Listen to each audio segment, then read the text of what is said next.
नमस्कार, TV9 मराठीमध्ये आपल्या सगळ्यांचं स्वागत। मी निखिला। महत्त्वाची बातमी हर्षवर्धन पाटलांकडून शरद पवार गटामध्ये प्रवेशाची घोषणा करण्यात आली आहे। फडणवीसांसोबत इंदापूरच्या जागेसंदर्भात चर्चा झाली असं हर्षवर्धन पाटील यांनी म्हटलेलं आहे। फडणवीसांनी इंदापूरऐवजी दुसरा पर्याय दिला होता, पण मी सहमत नव्हतो असं हर्षवर्धन पाटलांनी म्हटलं।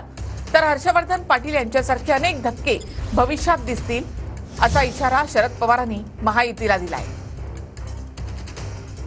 मी आणि आमचे सर्व कार्यकर्ते पदाधिकारी आम्ही सर्वजण राष्ट्रवादी काँग्रेस पक्ष शरद पवारांचा जो पक्ष आहे त्या पक्षामध्ये जाण्याचा निर्णय आज आम्ही सर्वजण या ठिकाणी जाहीर करतो। हे मी आपल्याला सर्वांना या प्रामुख्याने या ठिकाणी सांगू इच्छितो। आदरणीय देवेंद्र फडणवीस साहेबांना भेटायला गेलो। 1.5-2 तास त्यांची आणि माझी सविस्तर चर्चा या सगळ्या राजकीय भूमिकेच्या संदर्भामध्ये झाली आणि दुसरा काही पर्याय आपण तुमच्या बाबतीमध्ये काढू, परंतु तो दुसरा पर्याय जो होता तो पर्याय व्यक्तिशः माझ्याही सर्व कार्यकर्त्यांच्या त्याला संमती नव्हती। असे अनेक लोक आहेत हा दुसरा तुम्ही म्हणता की कदाचित विषय नंबर वाढलेला दिसेल। लोकांची इच्छा आहे की आम्हाला लोकांचं काम करायचं, ही सुरुवात आहे। आता शांत झोप लागते या वक्तव्यावर हर्षवर्धन पाटलांकडून नो कमेंट असं उत्तर देण्यात आलं। पत्रकारांनी हर्षवर्धन पाटलांना जुन्या वक्तव्याची आठवण करून दिली। दरम्यान हर्षवर्धन पाटलांना भाजपात शांत झोप लागली नसावी, आता त्यांना शांत झोप लागेल। हर्षवर्धन पाटलांच्या विधानावर संजय राऊतांनी ही प्रतिक्रिया दिली।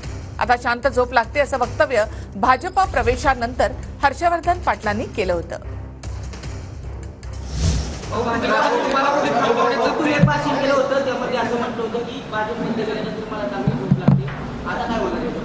No comments. असं आहे की हा राष्ट्रवादी म्हणजे पवार साहेबांच्या पक्षातला विषय आहे, पण हर्षवर्धन पाटील हे भारतीय जनता पक्षात गेले तेव्हा आम्हाला सगळ्यांना धक्का बसला होता, पण त्यांना शांत झोप लागावी म्हणून तिकडे गेले। तिथे बहुतेक त्यांना झोप लागली नसावी, पण ते ज्या ठिकाणी आता येत आहेत महाविकास आघाडीत, आम्ही त्यांना खात्री देतो ते आणि त्यांच्यासारख्या अनेकांना आमच्याकडे आल्यावर सुद्धा शांत झोप लागेल, सुखानं झोप लागेल, चिंतामुक्त जीवन यापुढचं ते जगतील। महाविकास आघाडीचे हात बळकट करण्यासाठी ते आलेले आहेत, त्याच्यामुळे आम्ही त्यांचं स्वागत करतो। बबन शिंदे तुतारी हाती घ्यायला तयार आहेत। रणजितसिंह शिंदे विधानसभा निवडणूक लढवणार असं बबन शिंदे यांनी म्हटलंय। शरद पवार यांनी तिकीट नाही दिलं तर अपक्ष म्हणून मैदानामध्ये उतरणार असं बबन शिंदे यांनी म्हटलंय। रणजितसिंह शिंदे हे अजित पवार गटाचे आमदार बबन शिंदेंचे पुत्र आहेत। मी साहेबाला भेटून आलो। तिकीट मिळणार आहे का नाही मला माहित नाही, साहेब काय करणार आहेत मला माहित नाही, पण ह्या निवडणुकीमध्ये मी रणजितला जर साहेबांनी तिकीट दिलं ठीक, नाही दिलं तर मी अपक्ष उभा करणार आहे, एवढं मी आपल्याला सांगतो। तुम्ही मागणी केली का पवार साहेबांकडे? पवार साहेबाकडे माझ्या सगळ्या कार्यकर्त्यांनी मागणी केली। बबन शिंदे दादांची साथ सोडणार अशी माहिती सूत्रांकडून मिळते। बबन शिंदे यांनी शरद पवारांची 2 वेळा भेट घेतली आहे। मुलगा रणजितसिंह शिंदे 1 वेळ पवारांना भेटले आहेत। पुतण्या धनराज शिंदेनी यापूर्वी शरद पवारांची भेट घेतली। माढ्यामध्ये मराठा समाजाच्या आंदोलनामुळे राजकीय उलथापालथ होण्याची बबन शिंदेना कुणकुण आहे। माढ्यामधून बबन शिंदे 6 वेळा सलग आमदार। माढ्यामध्ये मोठं राजकीय प्रस्थ आहे। मुलगा रणजित शिंदेसाठी पवारांकडे त्यांनी उमेदवारी मागितली आहे। पवारांनी उमेदवारी दिली नाही तर आपण मुलाला अपक्ष उभं करू असं बबन शिंदे यांनी म्हटलंय। राष्ट्रवादी फुटीनंतर अजित पवारांसोबत ते राहिले, मात्र शरद पवारांवर कधीही त्यांनी राजकीय भाष्य केलं नाही। बारामतीमधून न लढण्याचे उपमुख्यमंत्री अजित पवार यांचे संकेत। बारामतीमध्ये मी जो उमेदवार देईल त्या उमेदवाराचं काम करा असं अजित पवार यांनी म्हटलंय। विधानसभेला आमच्या कुटुंबातील जास्त सदस्य फिरताना दिसणार नाही असंही अजित पवारांनी म्हटलंय। तर अजित पवार लोकसभेची पुनरावृत्ती करणार का असा सवाल पवारांनी केलाय। यावेळी जास्त कोणी येणार नाही, उलट माझ्या म्हणजे मी जो उमेदवार देणार आहे त्या उमेदवाराच्याच कामाच्या करता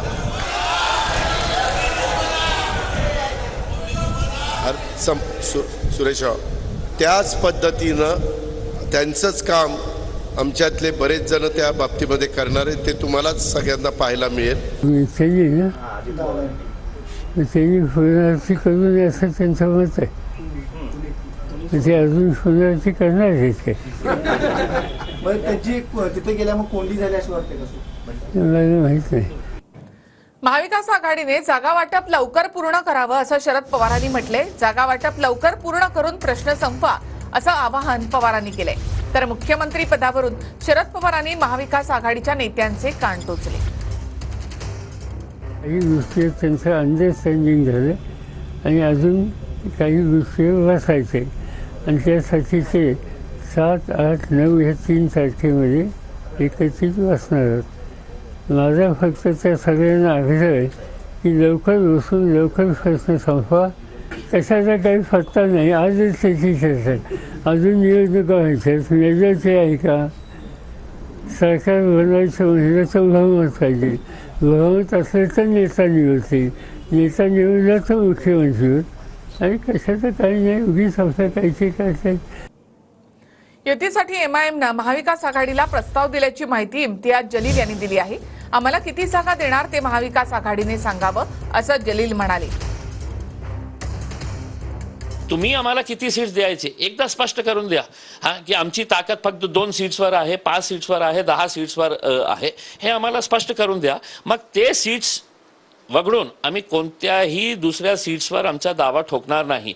स्पष्टपणे सांगितलेलं आहे की माझी ताकद इतकी आहे तर मी इतके सीट्स मागणार आहे. सगळ्या परिस्थितीमध्ये नवीन पक्षाला जागा देणं 288 मध्ये आम्हाला कठीण दिसतंय. पण जर माननीय पवार साहेबांनी त्या संदर्भात काही भूमिका घेतली असेल तर आम्ही त्यांच्याशी चर्चा करू. एमआयएम कडून काही प्रस्ताव आला आहे का? कारण महाविकास आघाडीसोबत येण्यास एमआयएम मुस्लिम बहुल असलेल्या 28 विधानसभा मतदारसंघासाठी काही तडजोड म्हणून एक काही प्रस्ताव आला होता. मला माझे काही अजून ऑफिसला माझ्या काय कागद आला असेल तर मला माहिती नाही, पण मला अजून काही पाहण्यात आलेलं नाही. पुणे शहर आज गँगरेपच्या घटनेनं हादरलं. पुण्यामधील बोगदेव घाटामध्ये गँगरेपची घटना घडली. मित्रासोबत फिरायला गेलेल्या मुलीवर 3 जणांकडून अत्याचार करण्यात आले. या मुलीवर सध्या रुग्णालयामध्ये उपचार सुरू आहेत आणि पोलिसांकडून गुन्हा दाखल झालाय. दरम्यान पुणे पोलीस आयुक्त अमितेश कुमार यांच्याकडून घटनास्थळाची पाहणी देखील करण्यात आली आणि काही स्केचेस जे आहेत ते देखील तयार करण्यात आले आहेत. गुरुवारी रात्री 11च्या सुमारास 21 वर्षीय तरुणी तिच्या मित्रासह पुण्याजवळील बोगदेव घाटात फिरायला गेली होती. या घाटात 3 लोकांनी तरुणीच्या मित्राला मारहाण करत झाडाला बांधलं. मित्राला झाडाला बांधून या 3ही नराधमांनी मुलीवर अत्याचार केला. पीडित तरुणी जखमी अवस्थेत असल्यामुळे तिला रुग्णालयात दाखल करण्यात आलं. पोलीस आयुक्तांना फोन करून तपास करण्याचे गृहमंत्री फडणवीसांचे आदेश. पुणे पोलीस आयुक्त अमितेश कुमार यांच्याकडून घटनास्थळाची पाहणी. त्या तिघांचं एन्काउंटर फडणवीसांनी करावं, जे बदलापूरला केलंय. हातामध्ये पिस्तूल घेऊन वगैरे त्यांचे पोस्टर लावले. आमची अपेक्षा आहे पुण्यात पण त्यांच्या अशा प्रकारचे पोस्टर लागतात. महाराष्ट्राच्या गृहमंत्री हे महिला सुरक्षिततामध्ये पूर्णपणे अयशस्वी झाल्याबद्दल त्यांनी नैतिक जबाबदारी म्हणून राजीनामा द्यावा. या घटना मी रोखण्यासाठी वेळोवेळी सांगते की त्यांना कायद्याचा धाक असला पाहिजे आणि कडक कायदे असले पाहिजे. असे कृत्य करणारे लोक सुद्धा बाहेरून आल्याचा शंका अनेक वेळा तिथे उपस्थित केली जाते. अशा लोकांना आणून कडक कारवाई ती सरकारने करण्याचा निश्चित प्रयत्न करेल. आदिवासी समाजाच्या आमदारांनी आज मंत्रालयामध्ये आंदोलन केलं. पेसा भरती आणि धनगर समाजाच्या आरक्षणाच्या मुद्द्यावरून हे आंदोलन करण्यात आलं. आदिवासी समाजाच्या आमदारांच्या मंत्रालयातल्या संरक्षक जाळीवर त्यांनी उड्या मारल्या. यामध्ये होते विधानसभेचे उपाध्यक्ष नरहरी झिरवाळ, हेमंत सावरा, काशीराम पावरा, राजेश पाटील यांनी जाळीवर उड्या मारल्या. जाळीवरून बाहेर काढल्यानंतर आमदारांनी मंत्रालयाच्या पॅसेजमध्येच ठिय्या दिला. मुख्यमंत्र्यांच्या भेटीसाठी मंत्रालयाच्या जाळीवर उड्या. धनगर समाजाला आदिवासी प्रवर्गातून आरक्षण देऊ नये, आदिवासी आमदार आणि खासदारांचा विरोध. झिरवाळ, काशीराम पावरा, हेमंत सावरा, राजेश पाटील यांची संरक्षक जाळीवर उडी. पोलिसांनी सर्व आंदोलक आमदार खासदारांना संरक्षक जाळीवरून बाहेर काढलं. आम्ही आधी आदिवासी, नंतर विधानसभेचे उपाध्यक्ष जिरवाळ. मुख्यमंत्र्यांनी आंदोलकांची भेट घ्यावी, शिंदेंच्या भेटीशिवाय माघार नाही, जिरवाळ यांचं मत. 14 दिवस झालेत ते मुलं इथं आहेत. 14 दिवस एखाद्याने तरी येऊन पाहिलं का तिथं रस्त्यावर झोपतात? आदिवासी आहेत, माणसं आहोत आम्ही. आदिवासी विद्यार्थी पेसा कायद्यांतर्गत भरती करा, आंदोलकांची मागणी. मात्र कुठलाही निर्णय न झाल्यामुळे आक्रमक पवित्रा घेत मंत्रालयाच्या जाळीवर उड्या मारल्या. पेसा अंतर्गत आदिवासी मुलांच्या मानधन तत्वावर भरती करणार, मुख्यमंत्री उपमुख्यमंत्र्यांच्या बैठकीनंतर निर्णय. एक आशावादी चित्र निर्माण झालंय, म्हणजे आजच्या आज त्याच्यावरती डिसिजन होऊन पुढच्या पोरांच्या भरतीचा मार्ग मोकळा होईल. आंदोलन करण्यापूर्वी झिरवाळांनी नेत्यांशी बोलणं गरजेचं होतं, शिरसाट यांचं मत. अजितदादा असतील किंवा इतर त्यांचे नेते असतील, ते सुद्धा आता मंत्रालयात उपस्थित आहेत. एखादं आंदोलन करण्यापूर्वी असलेल्या नेत्यांशी बोलणं हे गरजेचं होतं. जाळी पाहूनच आंदोलकांनी उड्या मारल्या, संजय राऊत यांचं वक्तव्य. आमदारांना मंत्रालयामध्ये निवडून उड्या मारण्याची वेळ आहे. सुदैव आहे की ती जाळी लावली आहे. ती जाळी पाहूनच आमदारांनी उड्या मारल्या असतील.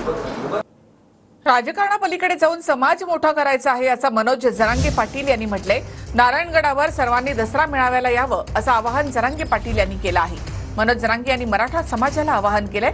तर कोणत्याही स्वार्थाशिवाय लोक दसरा मेळाव्याला येतात असं पंकजा मुंडेंनी म्हटलंय.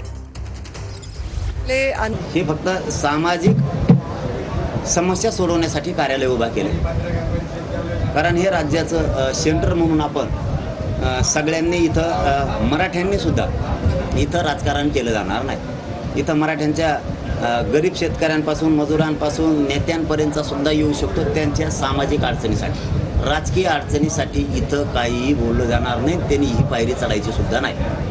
दसरा मेळावा हा परंपरा आहे आमची.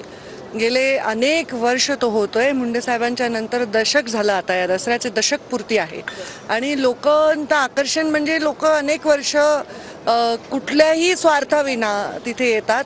यावेळी सुद्धा येतील. आता आकर्षण माझं भाषण असतं, अजून काय पुढची काय दिशा ताई देतील ह्याच्यासाठी येतील लोक. आरक्षणाची मर्यादा 75% जाऊ द्या असं शरद पवारांनी म्हटलंय. आरक्षणाची मर्यादा वाढवण्यासाठी केंद्र सरकारने पुढाकार घ्यावा असं पवारांनी म्हटलंय. केंद्राने मर्यादा वाढवण्याचा निर्णय घेतल्यास आमचा त्याला पाठिंबा असेल असं पवार म्हणाले. तर आचारसंहितेपूर्वी मराठा समाजाला ओबीसी मधून आरक्षण द्या असं जरांगे पाटील यांनी म्हटलंय. मराठा समाजाला ओबीसी मधून आरक्षण दिल्यावर खुशाल मर्यादा वाढवा असं जरांगे पाटील यांनी म्हटलंय. की आता 50% वर जाता येते. 50% वर आरक्षण हवं असेल तर पार्लमेंटमध्ये कायदेशीर दुरुस्ती केली पाहिजे. काय हरकत आहे दुरुस्ती करायला? आत्ता 50% आरक्षण आहे, जाऊया 75% आणि माझं स्वच्छ मत आहे की याच्यामध्ये केंद्र सरकारने पुढाकार घ्यावा, पार्लमेंटमध्ये दुरुस्ती आणावी. आम्ही सगळे लोक जे काही आमचे सभासद असतील आम्ही त्यांच्या बाजूने मतदान करू, त्यांना साथ देऊ. आणि आता विधानसभा निवडणुकीसंदर्भातल्या महत्त्वाच्या बातम्या आपण पाहूया.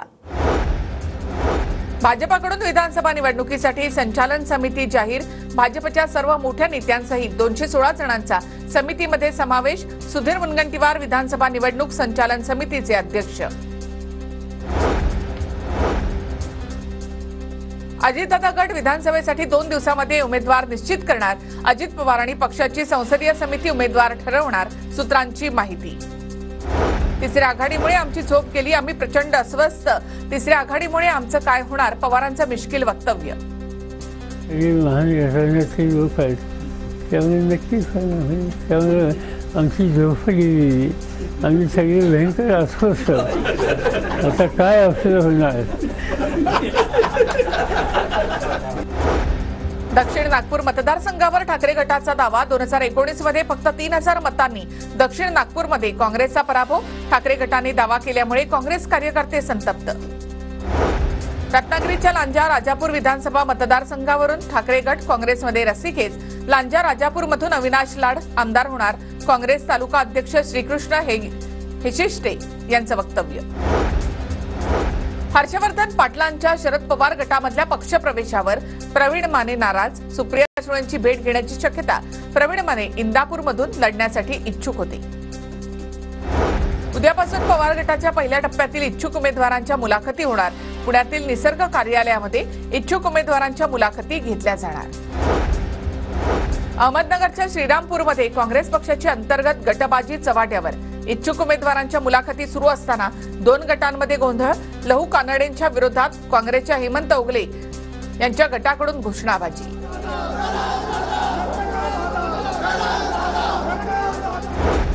भाजपकडून विधानसभा निवडणुकीसाठी संचालन समिती जाहीर. भाजपच्या सर्व मोठ्या नेत्यांसहित 216 जणांचा समितीमध्ये समावेश. सुधीर मुनगंटीवार विधानसभा निवडणूक संचालन समितीचे अध्यक्ष. माढा विधानसभा मतदारसंघाचा तुतारीचा उमेदवार. माढा तालुक्यामधील भूमिपुत्रच असावा, अन्यथा पक्षाचा माढा आणि करमाळ्यामध्ये पराभव होईल. संजय पाटील घाटणेकर यांच्याकडून अभिजित पाटलांच्या उमेदवारीला विरोध.